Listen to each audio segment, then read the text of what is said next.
Everyone in Briar Creek laughed the first afternoon they saw Maggie Bell dragging a sack of rotten leaves down the road.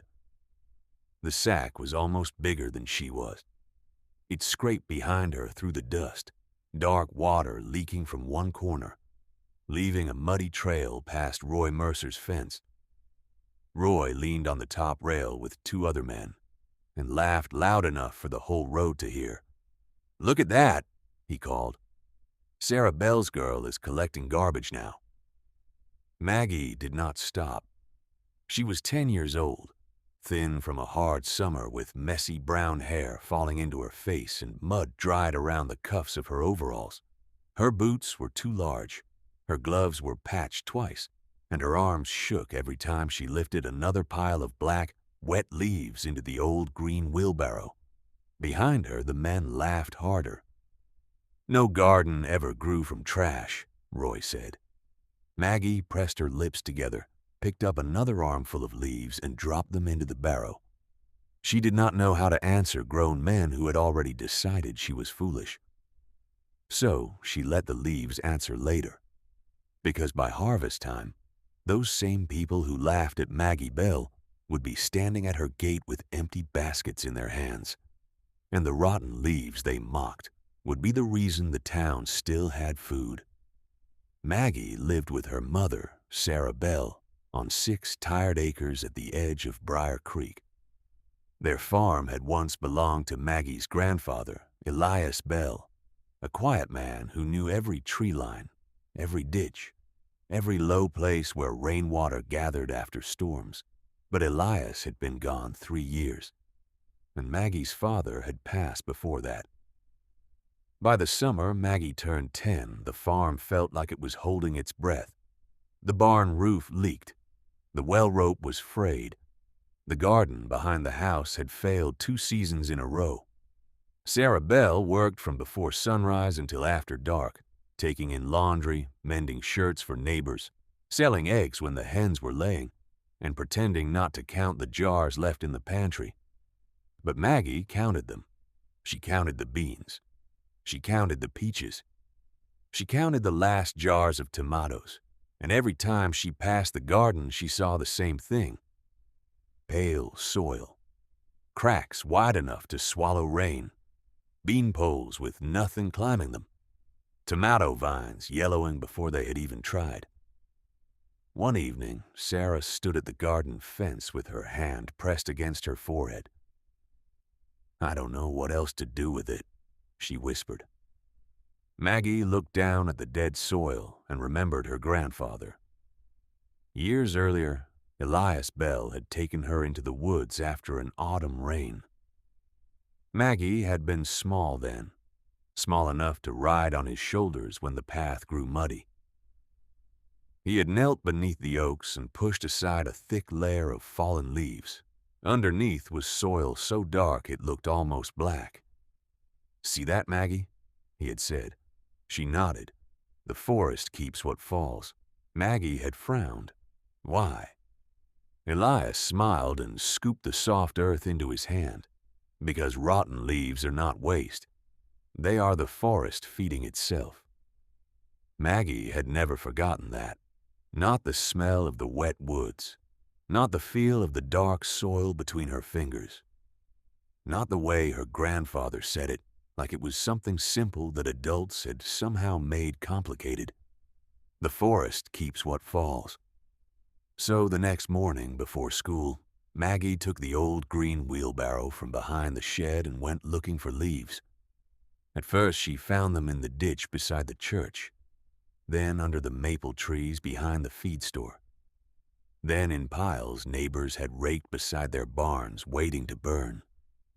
They were wet, sour, heavy, and full of sticks. Some were half rotted. Some had turned into dark clumps that stained her gloves black. Maggie shoveled them into feed sacks, tied them with twine, and dragged them home. By the 3rd day, people started noticing. By the 4th, they were laughing. Roy Mercer saw her first and made sure everyone else saw too. Roy owned the farm across the road, and he was the kind of man who had an answer for everything, especially when no one had asked him. That girl's building a leaf dump, he told the man at the feed store. By Friday, the name had spread, Maggie's leaf dump. Children whispered it when she passed. Women shook their heads outside the church. Men laughed from porches and fence lines. One afternoon, someone hammered a scrapboard beside the Bell Garden with the words painted crooked across it. Maggie's leaf dump. Sarah saw it first. Her face tightened. "I'll take it down," she said. But Maggie stopped her. "No, Mama." Sarah looked at her. "You don't have to let people be cruel." Maggie stared at the sign for a long moment. Then she pulled it from the dirt, turned it around, and leaned it against the garden fence with the blank side facing out. "I need row markers," she said quietly. Sarah did not laugh. She only looked at her daughter the way mothers look when they want to protect a child from the world, but know they cannot stop every hard thing from reaching them. That evening, Maggie spread the first layer of rotten leaves over the worst part of the garden. She did not dump them carelessly. She worked like she had seen Elias work. Thin layers around the bean rows. Thicker layers between the hills where squash would go. The darkest leaf mold near the tomatoes. Every few feet she pushed leaves aside and pressed her fingers into the soil, checking whether it stayed damp beneath. It did. Not much, but enough for Maggie to notice. If you have ever seen someone laughed at for doing something wise before anyone understood it, stay with Maggie's story. Because the thing they mocked most was the thing that saved them. For 2 weeks, Maggie collected leaves every day, before breakfast, after school, after chores. Sometimes she came home with only 1 sack, sometimes 3. Once the church caretaker let her take a whole wagon load from behind the cemetery wall, and Maggie pulled it home inch by inch, stopping every few yards to rest her arms. The garden began to look worse before it looked better. That made the laughter worse too. The Bell Garden no longer looked like neat rows and clean dirt. It looked messy and dark, covered in damp leaves, straw, broken stems, and black patches of leaf mold. Roy Mercer stood by the fence one morning and shook his head. "Sarah," he called, "you better stop that girl before she ruins what little dirt you have left." Sarah was hanging sheets on the line. She looked at the garden, then at Maggie. Maggie was kneeling beside the bean row, carefully tucking leaves around the base of each small stem. Sarah didn't answer Roy. That night, though, she sat with Maggie at the kitchen table. The lamp between them flickered. Outside, crickets sang in the dry grass. "Maggie," Sarah said gently, "I know you remember your grandpa, and I know he taught you things, but this garden has to feed us. We can't afford to lose another season." Maggie looked down at her hands. Even after washing, the dirt stayed under her nails. "I'm not playing," she whispered. "I know." "I remember what he said." Sarah reached across the table and touched her hand. "What if you remember wrong?" That question hurt more than the laughter. Maggie blinked fast, but she did not cry. She went to her room and pulled Elias Bell's old garden notebook from beneath her pillow. It was small, brown, and soft at the corners. Most of the writing was too faded for her to read easily, but some lines were clear. Leaves hold rain. Leaves feed worms. Worms wake soil. Maggie traced the words with one finger. The next morning, she went back to the garden. For a while, nothing happened. Then small things began to change. The soil under the leaves stopped cracking. When Maggie lifted a damp mat near the bean row, she found 2 worms twisting in the dark.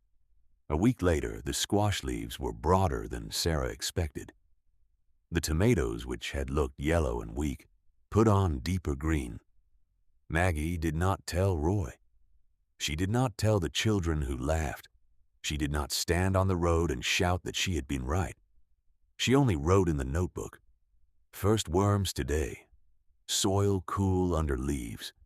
Beans standing straighter." But Briar Creek was entering a hard summer. Rain passed north of town twice. The creek thinned until children could step across it. Dust rose behind wagons and settled on window screens. By early July, gardens across Briar Creek began to fail. Roy Mercer's corn curled at the edges. The church tomatoes stopped setting fruit.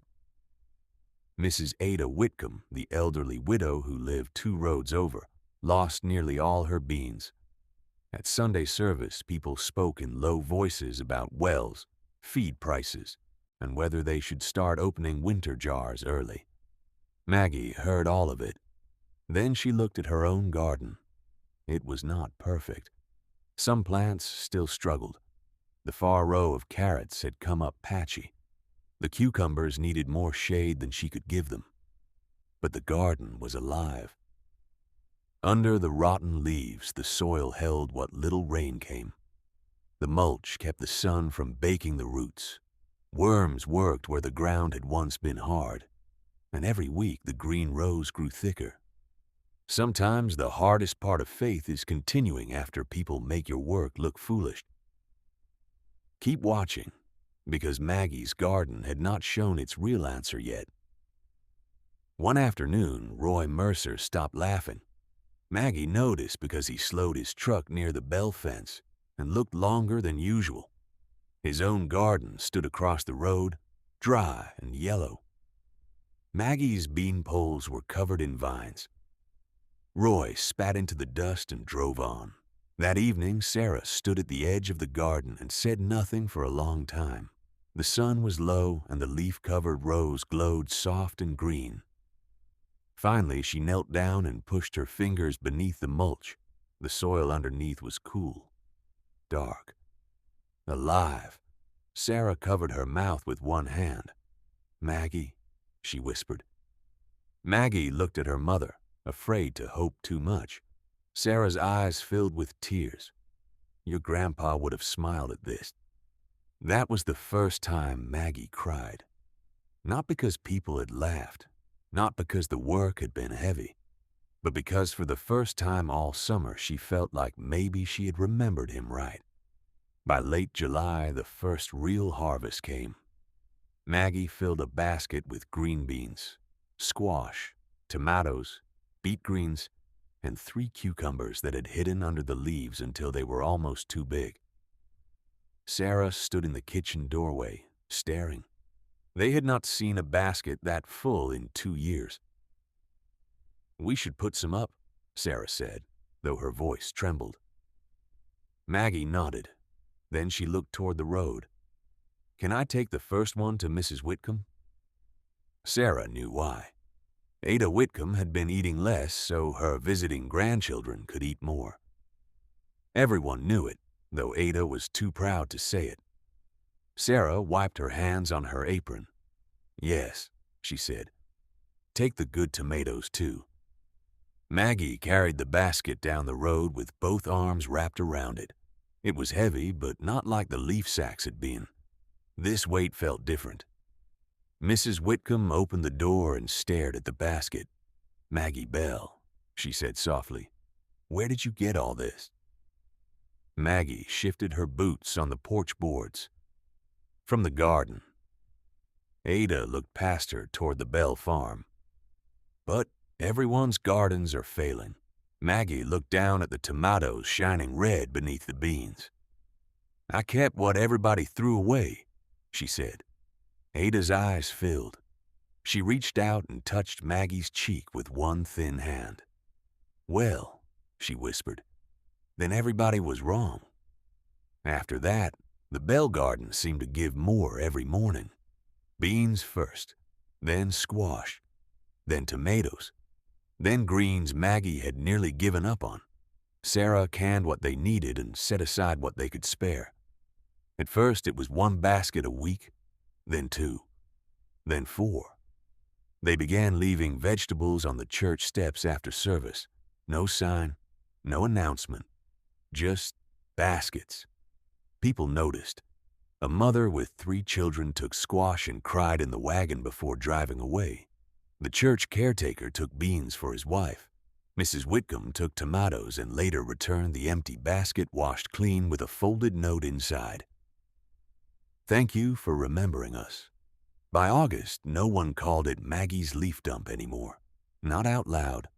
They called it the Bell Garden. Some came to ask how she had done it.